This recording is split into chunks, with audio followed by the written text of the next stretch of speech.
കേരള തീരത്തെ രണ്ടാമത്തെ കപ്പലപകടത്തിന്റെ ആഘാതം തീവ്രമാണ്. ആദ്യ കപ്പലപകടത്തിൽ വെല്ലുവിളിയായത് പ്രധാനമായും കാൽഷ്യം കാർബൈഡും പോളിയെത്തിലിനും പോലുള്ള രാസവസ്തുക്കളായിരുന്നു. പക്ഷേ ഇപ്പോൾ കടലിൽ കത്തുന്ന കപ്പലിൽ മുഴുവൻ രാസവസ്തുക്കളാണ്. അതായത് മുൻപുണ്ടായ കപ്പലപകടത്തിന്റെ 1000 മടങ്ങ് ആഘാതം കൂടുതലാണ് ഈ അപകടത്തിനെന്ന് വിദഗ്ധർ പറയുന്നു. കാരണം കപ്പലിൽ മുഴുവൻ കൊടും വിഷങ്ങളാണ്. കണ്ടെയ്നറുകളിലുള്ള 157 രാസവസ്തുക്കളുടെ പട്ടികയാണിത്.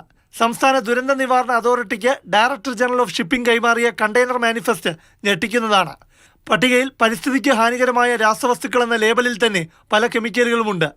10,000 ലിറ്റർ കിലോ അളവുകളിലാണ് ഖരദ്രവരൂപത്തിലുള്ള രാസവസ്തുക്കൾ ബോക്സുകളിലും ബാരലുകളിലുമുള്ളവ കത്തുകയാണ്. ഇവ പലതും വെള്ളത്തിൽ കലർന്നാൽ കത്തും, മറ്റ് രാസവസ്തുക്കളായി മാറും. കടൽ ജീവികൾക്ക് ഹാനികരമാകും. കത്തുമ്പോൾ ഗുരുതര വായുമലിനീകരണം ഉണ്ടാകും. അതിനാൽ കപ്പലിന്റെ തീ കെടുത്താനായില്ലെങ്കിൽ കത്തിത്തീരുന്നതാണ് നല്ലത്. കാരണം രാസവസ്തുക്കൾ കടലിൽ മുങ്ങിയാൽ പാരിസ്ഥിതിക പ്രത്യാഘാതം അതീവ ഗുരുതരമാകും. സാൽവേജ് ടീം ഇന്ന് ഡിപ്ലോ ആകും. സേഫ് ആയിട്ടുള്ള ഭാഗത്തേക്ക് ടോ ചെയ്ത് കൊണ്ടുപോകാനോ അതല്ലെങ്കിൽ കപ്പലിൽ നിന്നും കടലിൽ വീഴുന്നു എന്ന് പറയപ്പെടുന്ന 25ഓളം കണ്ടെയ്നറുകളുണ്ട്. ആ കണ്ടെയ്നറുകളെ കടലിൽ തന്നെ റിക്കവറി ചെയ്യാനും അവർ ശ്രമിക്കും.